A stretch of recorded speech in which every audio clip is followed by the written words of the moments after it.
Right, welcome back. You join us today on the RSV. Going to do a little something with this today. When I bought the bike, I noticed that it wasn't. I thought the fork alignment was out very slightly at the front, and for bikes that wheelie or go over potholes and so on, it can knock out the fork alignment. And I did a fork alignment check, as I did in a video a long time ago, and everything is straight. All the wheels are straight, forks, rear wheel alignment's all correct, and it still feels off. And the reason is, come on in, Pen. On here, this left-hand clip-on is slightly bent inwards, and the bend is around here, which is where they all bend. And the reason for this is that the RSV has an inbuilt ability to fall on its left-hand side, and this is something the factory have designed into the bike. Perhaps they thought it was fun, but the reason it happens is down here. The side stands on these are a pretty poor idea. They're too far under the bike and they're too upright, and because of that, when the bike sits on them, it is really not that well supported. You need to come out further and support it from further away. And what happens with these is they go up and over their stand. Literally, they roll over their side stand and hit the left-hand side. And what that's done, as I can see here from the evidence of it, there's some little scars here, very faint. Someone's buffed them out a bit. And on this side, all the way up this lip, which you can't really see in the camera, but you can feel it. And there's a little bit here which has been touched in. Now, all of that tells me that at some point in the bike's life it has indeed fallen on its left-hand side, and that's pretty common. It's not an issue. There is a modification on. I'm going to do it. Somebody very kind, I didn't even know about it. Someone told me you put a 04 to 07 Honda Fireblade stand straight on. It's a direct fit, and it comes out about 2 inches further and makes a much more stable feel. So I'm going to get one of those when I get a chance. But for now, I've got to replace this clip-on. This is bent in just a little bit. No damage on this edge. The lever's clearly been replaced, which means effectively someone's tried not to hide it, but they just tried to live with it. But when you're riding along, there is definitely a cast to the left-hand side. Your left hand is a little bit closer in, just doesn't feel right, just doesn't feel relaxed, and that's very important, especially on a bit of a distance. So I'm going to replace that one. The first job, take all the furniture off, both of them, because they've got to be changed, and I'm not just going to straighten it. By the way, you can't straighten them. These are cast steel, and with any piece of cast steel, I'm not going to go into the boring subject of metallurgy, but if you get a piece of cast steel, these are cast in kind of like a mild steel or something, or possibly even alloy. When you bend it, the molecules snuck up together, they get closer. And then if you try and bend it back, they don't release again, it goes the other way. They actually snuck up closer still. And that's what happens when you bend a piece of metal back and forth, eventually it snaps. And what that is caused by is the molecules snuck up closer and closer and closer and closer, and eventually they fracture. There's just nowhere left to go. So when you bend a clip-on or anything, especially levers, try bending them back. They just snap off. Or you bend them, worse still, back to the point where they're right on the critical area, just about to snap, and you think they're okay. You're riding up the road one day, and a left-hand clip-on goes, and that could spoil your whole morning, couldn't it, as you enter the undergrowth. So I'm not going to try and bend that back, even if I was able to. I don't think it's a safe process. A second-hand one, didn't even go near Aprilia for a new one, because the second-hand ones are about £50 to buy a left-hand clip-on. I think the reason they're expensive is that everybody wants a left-hand clip-on, because all the RSVs fall on the left-hand side. But I went on to Yong China, and I got a pair of these. Can't believe these are brilliant. They only cost, what are they, 25 quid? Yeah. Lovely, 24 to 24.99. A pair of billet clip-ons. There we are. They've got a billet machined head and a steel tube. Simple as that. I'm going to put some bar-in weights inside them later on, but they're universal 53mm clip-ons, and they do give this extra inch. So they're going to give me a little bit more height. They're a raised clip-on over and above the standard one, which is going to be a little bit more comfortable, and that's what I need at my age. Every little helps. So the first things first, I'm going to get all the, before I get near them and talk about those at all, I'm going to get all the furniture off the bars, strips, so you can actually see how bent this one is.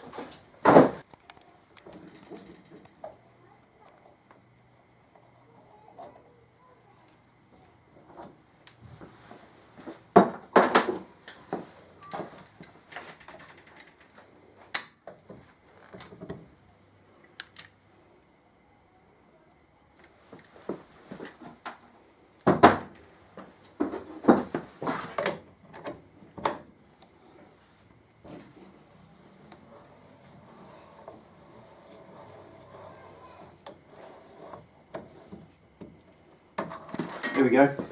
Quickest way in the world to get a grip off. Is that you, Penny? Is that your age, dear?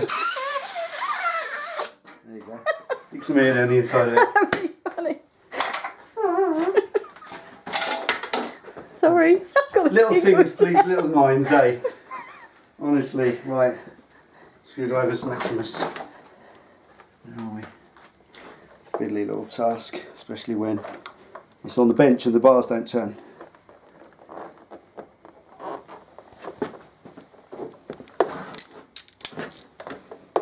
Can't get in there.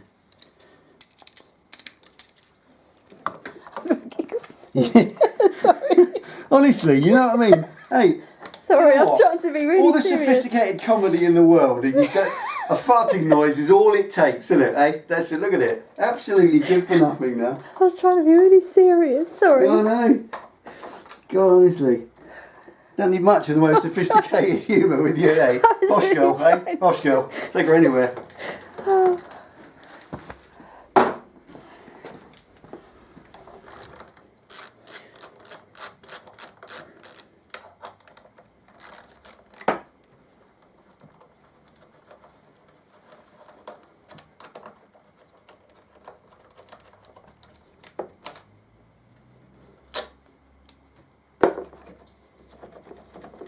Right, it goes all the way around. Right, normally what you do with these is you lift the clip on off the top, then you slide the clip on out of this. It's easier than faffing around. Trying to do it the other way. And strip all this and take all the cables out, which is 4 times longer. One last little one, and that's the one that's going to present a little bit of modification today. And that's just there, where these little pots are just screwed into the clip-on. There is no thread on the new clip-on, so I've got to create one, which is not an issue. Here we are. Right. Top. Okay, little trick now. These top bolts, where are we? Because I have an unfortunate habit of lending tools out and they usually don't come back, I haven't got a 14mm Allen key to undo this top centre nut, which is important. There's no point in undoing all these and releasing everything until I can get that undone. And these are notorious for being extremely tight. Most people say you need a breaker bar and hang on it and it will go.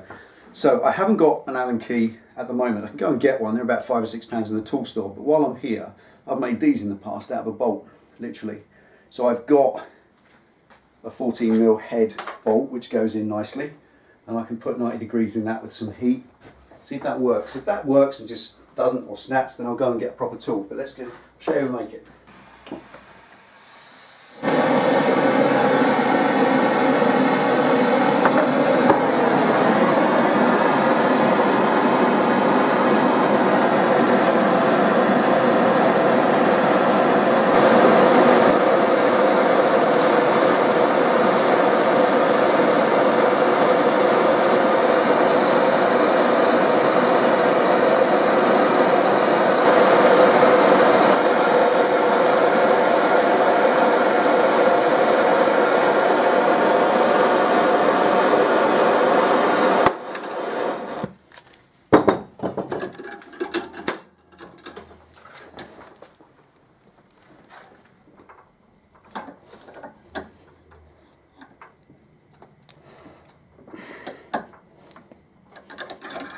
There we go. One movement. Whoops. That's why you use screwdrivers, because my bench is crap. Right, so we're just going to let that cool off. If you quench it, it'll go brittle. I want it to cool off and stay soft, and that's strong enough, hopefully, to get that bolt undone. So we'll let that cool off. Shall we have a cup of tea? Yeah. Right. We'll leave it there.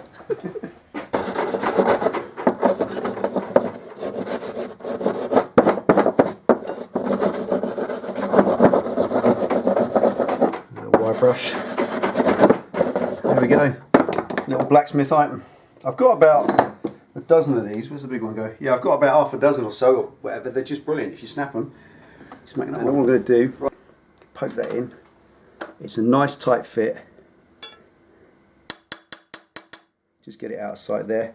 I'm going to use a step ring spanner because you've got the ring holds it, and this step part kind of pushes on the shaft like that. And come in reasonably close, about halfway, and that should just get it. There it is. Alright, simple as that. So that's saved buying a tool and got that off nicely. Of course, the right thing to do is buy the right tool, isn't it, Ben? Don't lend them out. No. Right, there we are. Right, that's that one free. Right, here we are, all done, cleaned up. I've never snapped one of these, and I've swung on them with bars on the end. I think it's the fact that they twist, they're soft. If you let them cool naturally, they don't go brittle. Anyway, let's see if it works. Pop it in the top, nice fit. Just get down a little bit. Step ring spanner on the end of it, and there it goes. And there we are.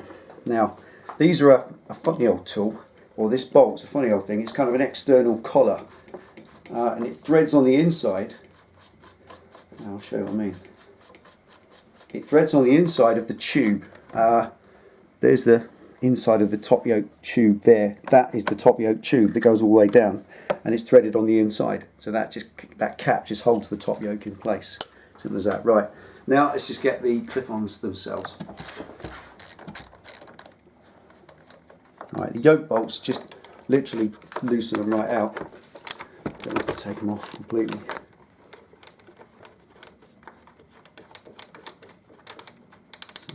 Right, and the final thing to getting this off is the clip-ons themselves are actually bolted up underneath them with a little 8mm.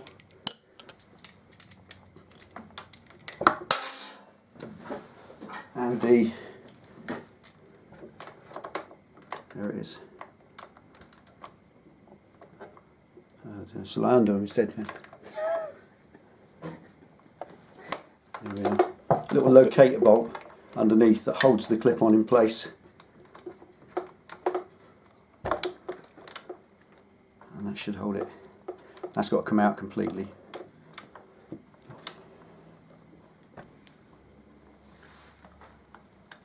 Right, once you've got these two out, we should then go lift the actual top yoke off. Climb up in here. There we go, comes off nicely. Right, and what I'm going to do, I'm not going to disturb this. These ignition barrels have a security bolt that side which you have to cut a little slot in. It's only a screw. That bolt comes out okay, but that one does not because there's no head. What the factory does is they screw it in, then cut it off. So you can't get the ignition barrel off, I guess, to fiddle with it. Security, call it what you like. Stupid ass idea if you ask me, but there we are. That won't come off at all, so all you do if you ever want to remove that is cut a little slot with a Dremel tool in the top and get a screwdriver in there. I've done a few like that, they're easy in my former life. What would you be doing that for? Why would I be cutting ignition barrels off? Well, basically working at a bike shop for 10 years, you find a lot of things happen. People have lost their keys, they've done the old screwdriver with a hammer down inside the lock to get themselves home, or they've been touring abroad or something, especially on big touring bikes, and you then have to replace the ignition barrel lock itself, and that's the trick to get it off. Right. So now that's off, you can see here the on clip-ons are ready for removification, and should be simplicity itself. Last little bolt there. Let's get that out there. Getting right down to the nitty now, so that should come off the top.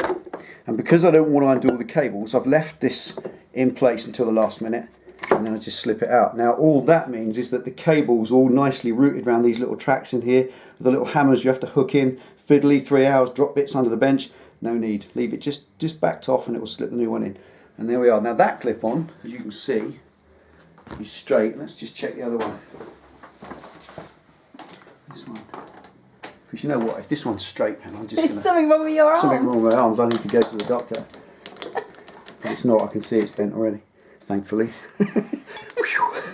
Oh, that's good. Right, get that out of the way. Right, now this, hang on, let's get that little socket out, it's kind of jammed in there. And again, I've left all of this furniture here, because this choke mechanism, it loops round all the way. You have to take screws out here and here and strip that all to pieces to get it off the clip-on, or use your brain, lift the clip-on off the bar, off the cork leg, and then slide the clip-on out, like so. That's straight. Clang. Let's have a look. You can see it straight away, can't you? Put it on the floor. No, you don't need to. Look. No, I can't see it. Look. Oh yeah, you got a bent one. Look at it, it's like an old lady's leg, isn't it? Like an it's like an arthritic knee, isn't it? Get a walking stick on that side. So that's definitely bent, and glad I needed to replace it. And like I said, these are quite a contraption. That's cast. It is alloy, not steel, but it is cast, and that has been bent about there. It's quite bent actually. It is bad, yeah. It is bad, isn't it? And there's no straightening. Inside there's kind of rubber where that flexes there. As you can see, that flexes, and that holds the end of your bar weight so that it's an isoelastic bush, if you're interested. What it means is you've got rubber inside, so the bar weight is mounted on rubber. So any vibrations, being a V-twin, coming through the bars, they're transmitted to the rubber, and the bar weight gets a chance to move and absorb that shock away. What's going to happen now? Probably more vibration through the hands, but who knows? I've got ways of dealing with that. But you can't straighten that. If you try straightening that, you're going to end up, that part of the bar there will be, in my view, weakened. Right. Now we get the others and see if we can fit them.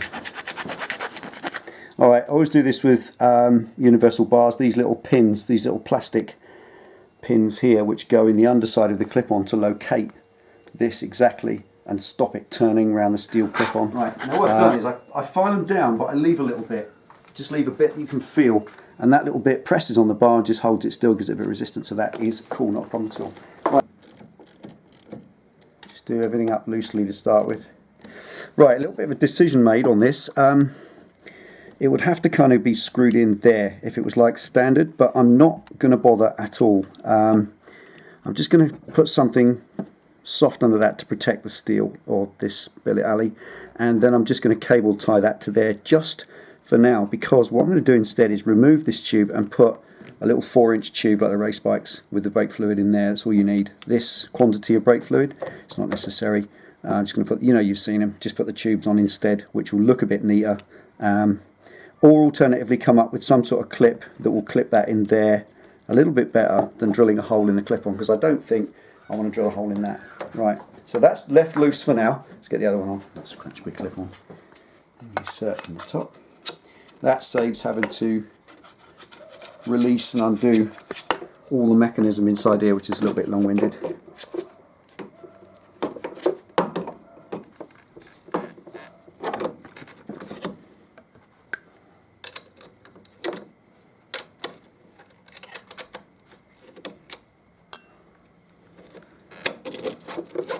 There we are. Up gently.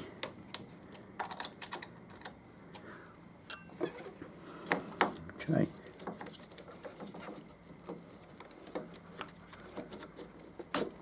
Again, same thing. There's no need for that to be drilled through. I will come up with a far better solution yet than making holes in my motorbike.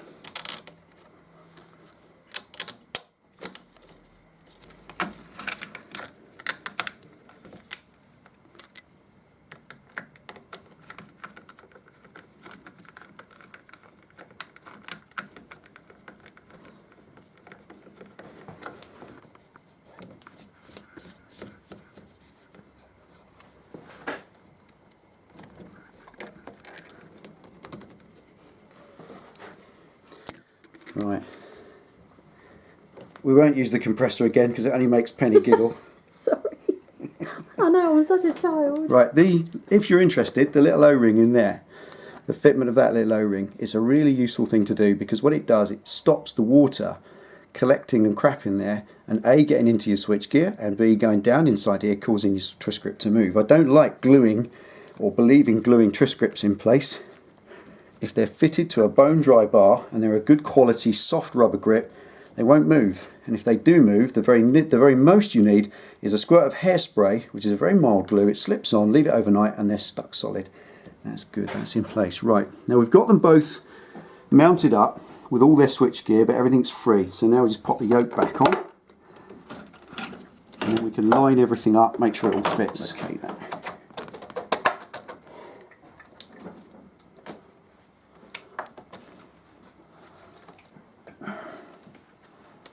Right, I'll tell you what that is. Come on top, can you look down in top there? Can you get up and have a look down? Oh, there. Right, you see the tube there? Yep. Towards the top is out of line with towards the bottom.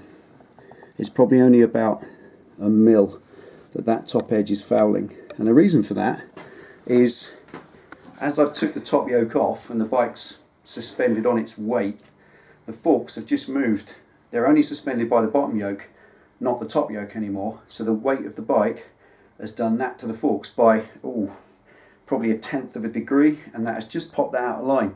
So rather than ram it down and damage the thread, what I'm going to do is get underneath and just lift the bike, put a little lift under it. Is that behind you? Mm-hmm. And that will take the weight off and should realign things. So whether I can get the lift.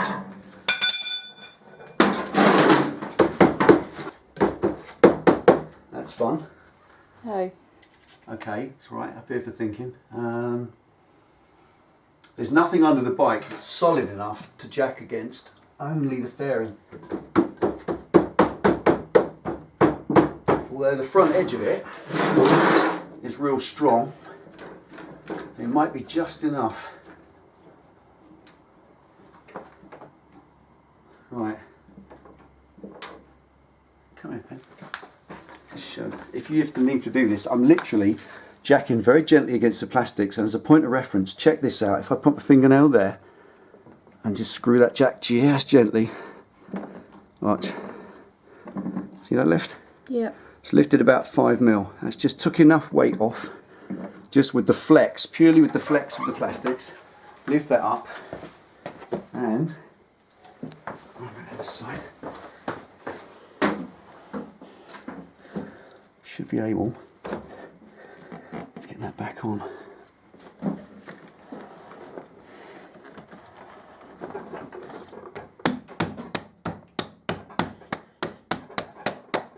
And there she is. All right, simple as that, and guaranteed.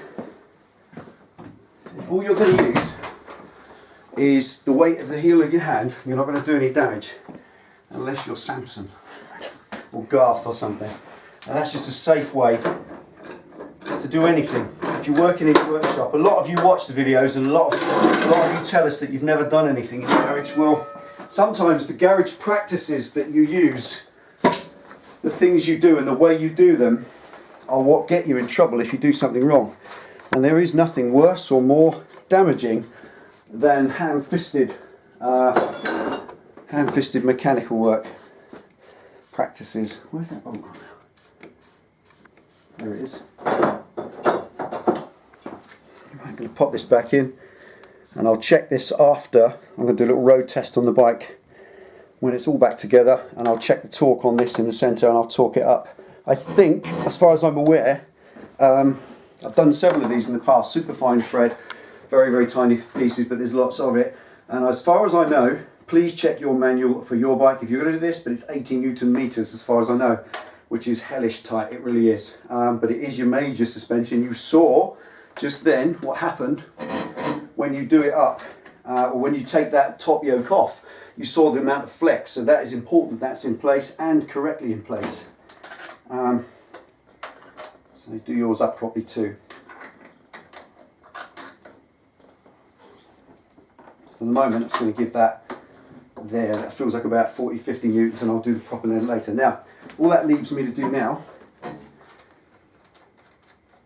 do the top yoke up. Here we are. Snip those up.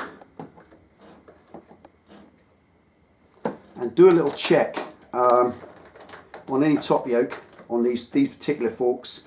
There are ridges here. You see them on the light there, Pen?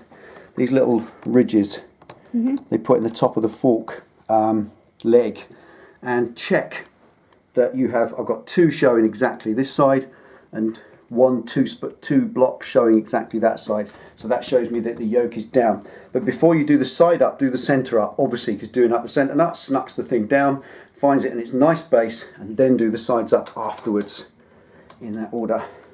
And again, with these, check your torque settings. Not only check your torque settings and do them up correctly, but also later on, perhaps 50 miles down the line, bit of marker paint, or check the torque again.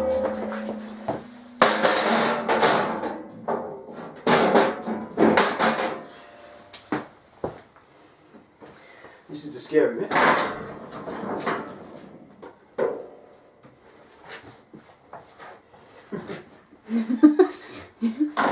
another hand. Just loosely done them up, and now we're going to go lock to lock, check them all, get everything correct. Okay, now we've got everything fitted, and now we know that they're straight. These were purchased or marketed as 1 inch lift, which you saw on the height, but the way that the yoke works, they're not 1 inch lift at all, so they'll be about the same, which is fine. So if you're going to buy these, I'll pop an eBay link in if you really want them. They are really good quality, and at 25 quid, cheap as you like. Right, so the trick is to, you might think, oh yeah, I'd like them there, or I'd like them there, but you really don't have the choice. What you have is issues with clearance. So I've got to come on full right lock until that doesn't hit anything. There. So basically go on full right lock, go forward till that touches, come back a fraction. There. That's it. And then knit those up. And that will tell me the maximum lock that way round. And there's loads of purchase on these because they're twice the depth there of the original single bolt ones. But they have to have good grip because they don't rely on a locating bolt underneath, which the last ones did. Okay, now that one's set. We'll set the left one first. Bring the bars round. Nothing touches here. Nothing fouls on there. So that's given me the correct feel. In fact, that feels lovely. And the other side, do the same thing. Bring that in out of the way. Get yourself some full lock going on. Okay, that really doesn't foul on anything. There's loads of movement. In fact, that goes so far forward, they're now out of line. So what we have to do, we know that's a constant point there. We're going to measure the thickness of that using a socket, and then set that one exactly the same because they've got to be the same. So do you want to grab us a socket pen? Yep. All right, so we know this one's set correct. On full right lock, that's the maximum you've got. You've got about 1 millimetre of clearance behind the lever to the fuse box. So that's the correct position for that. And all I've done is, I'm just using, what is that? 1/2 inch socket, I think. And that just goes in. It just clears that gap. And then that one, just set the same. There it is. A bit more. That's it. Double check it with the old feel. Fingers are usually about the same size, and you can feel the gap. Put your fingers in the gap, either side. Just feel that's about the same.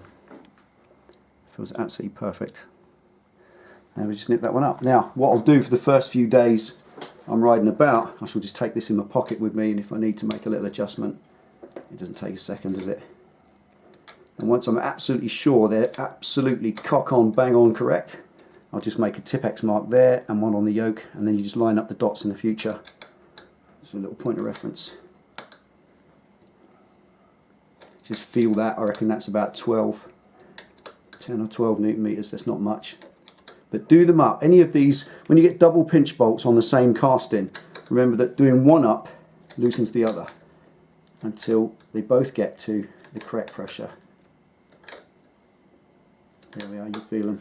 So just repeat side to side until you're happy that they're tight enough and that one isn't looser than the other. That's it.